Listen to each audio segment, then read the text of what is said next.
Birgina Toshkentning o'zida bugungi kunda 500 taga yaqin to'yxonalar bor. Millatning ma'naviyat va madaniyat o'chog'i hisoblangan teatrlar soni esa butun respublikamizda 50 taga yaqin. Bu bizning naqadar befoyda va osmono'par hoyu-havaslarimiz va hamin qadar bo'lgan ma'naviyatimizga yaqqol misoldir. Va bu misol bugun bizning ahvolimizga eng odil, haqqoniy tarozudir.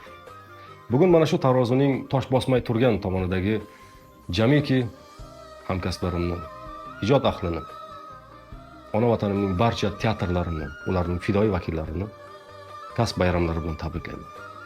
Va shu o'rinda mening hayot yo'limda, kichkinagina bo'lsa-da ijod yo'limda katta bir maktab bo'lib olgan Turon davlat harbiy teatriga rahmat deyman.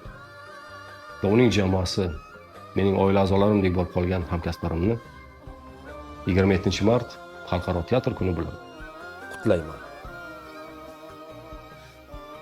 Men bu she'rni ko'p yillar oldin teatrdagi rejissyorim Sayfiddin Meliyevga bag'ishlab yozgandim. Turna. Yaralangan siyrat, yaralangan qalb, yerda yolg'iz qoldi yarador turna.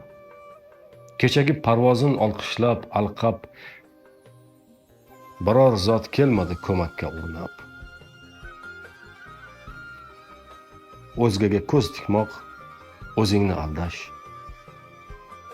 Xudodan o'zgasin ko'magi mahol. Qushim, qahratonga berolsang bardosh.